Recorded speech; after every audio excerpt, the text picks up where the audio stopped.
If you have a question, please can I ask you to put your hand up on the platform that can be found under the reactions button. And I will now hand over to Cole, Cricket Australia, who will select those that have questions. So if you do have a question, please can I ask you to put your hand up.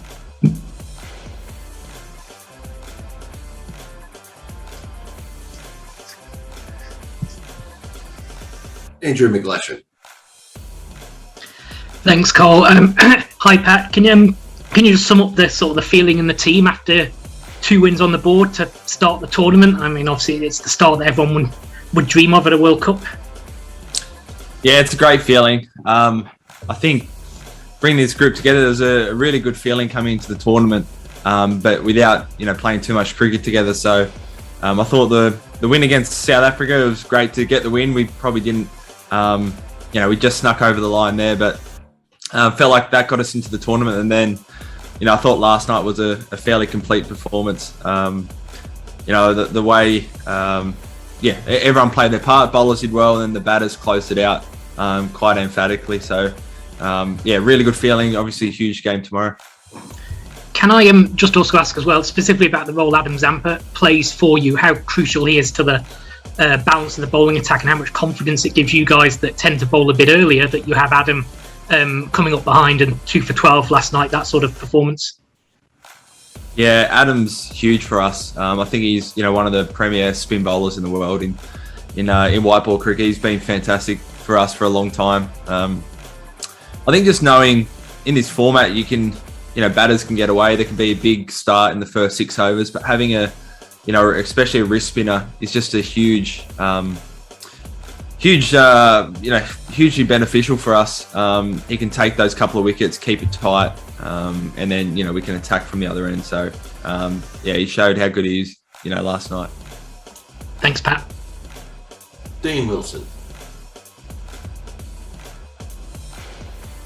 Hi Pat.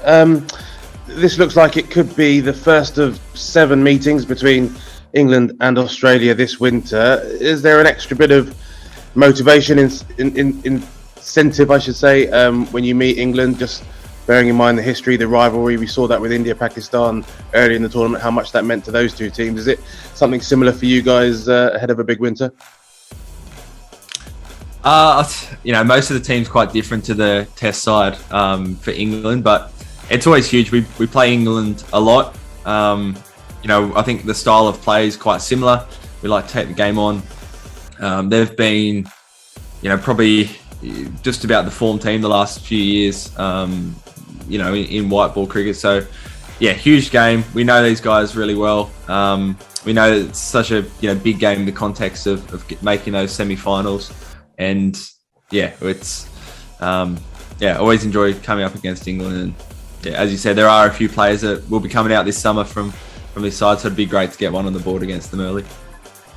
As you say, they're the form team in white ball cricket. The last time you played them in a World Cup match was the semi-final in 2019, which didn't go too well for you guys. There's obviously going to be quite a few players involved in both those games. Do you think there'll be any scars left over from that experience for you lot? No, I don't think so. It was a little while ago, different format. As I said, we play them a lot, so even since then we've played a lot of games against them. Thanks. Russell Gould. G'day, Pat. Just following on from Dean then. They are a bit of a yardstick in white ball cricket, though. I mean, do you watch them and see things that you guys can do as well? They're the highest scoring team in world cricket, in white ball cricket. And I think JL said before the Sri Lanka game runs with a premium for you guys ahead of bowling. Do you look at them and see that's where we need to be in terms of T20 cricket especially?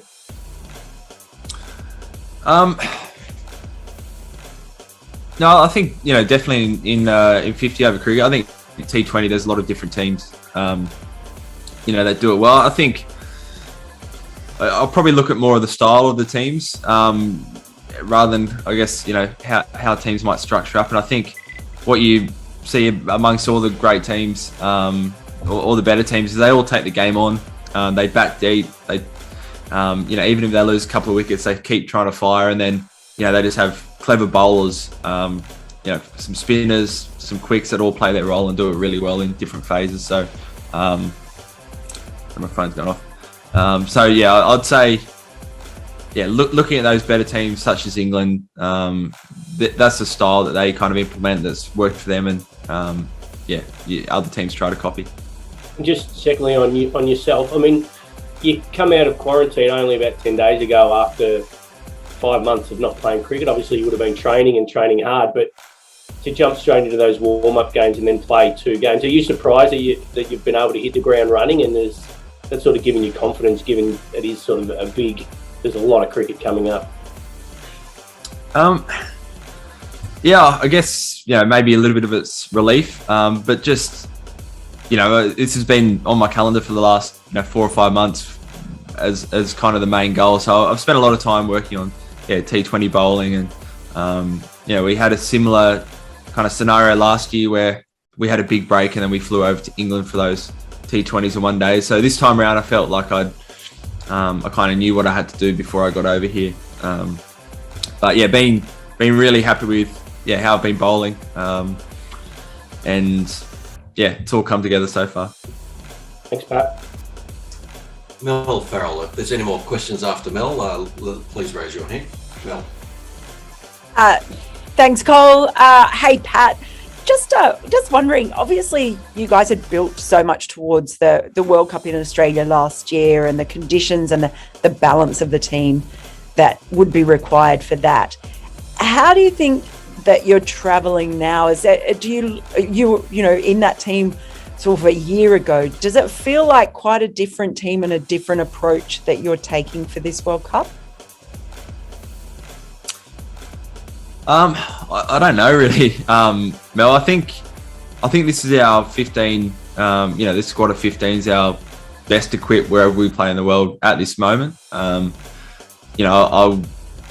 come 12 months time when the World Cup's in Australia.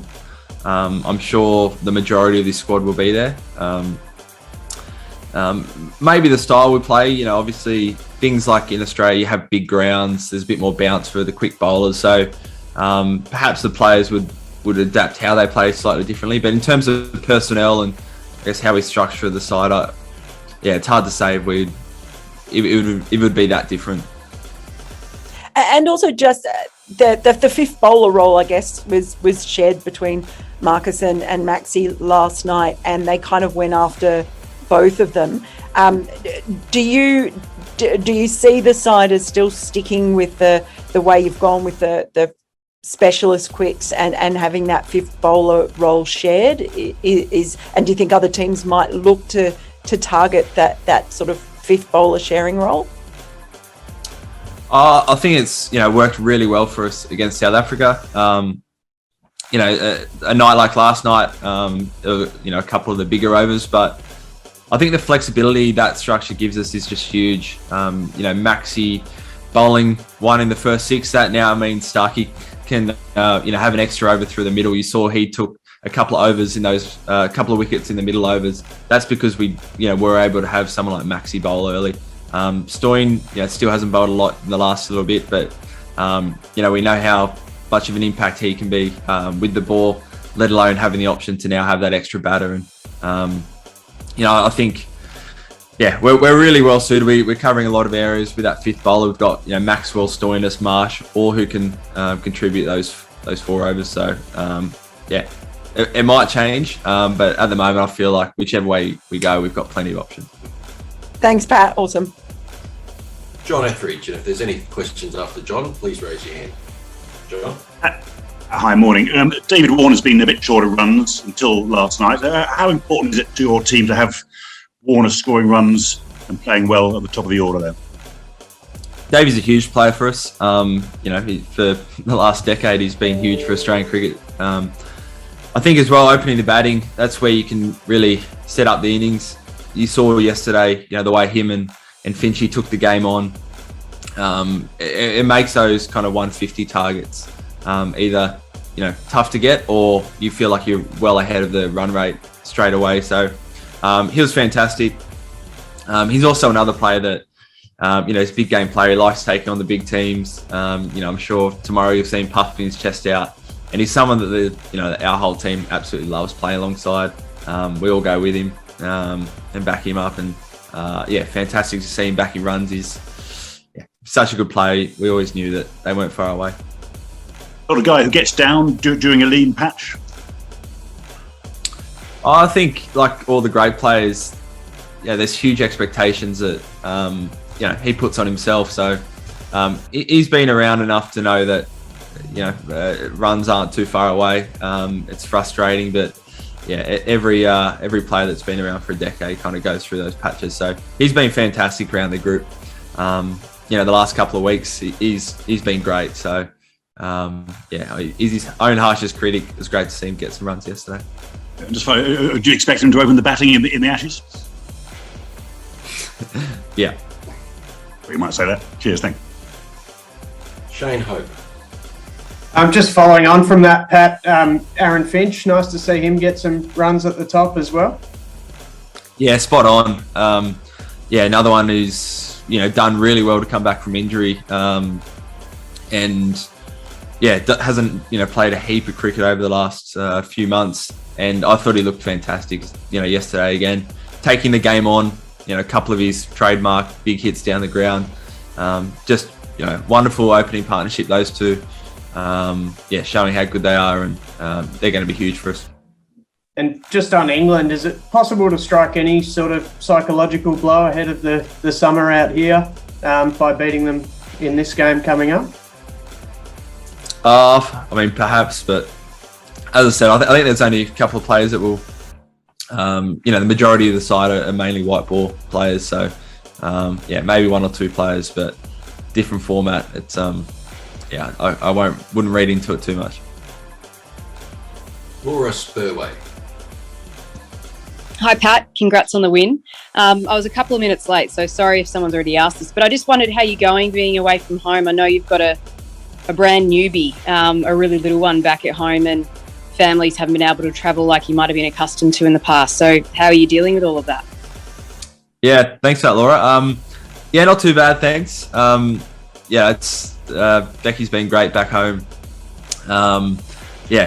Missing being home and missing those first couple of weeks, but hopefully, basically as soon as we fly back into Australia, we'll be able to see them in quarantine. But it's been tough. FaceTime's been great. Spent a lot of time on FaceTime. It's a World Cup, so that makes it all a little bit easier. I wouldn't, although I'd love to be there, pretty lucky to be here in a World Cup. Andrew Wood. Yeah, g'day Pat. Well done on last night. On the form of your two openers, Aaron and Dave Warner, do you feel like now that they've got a few runs under their belt that you've got one of the big pieces of the puzzle back to have success in this tournament? I think you saw yesterday, how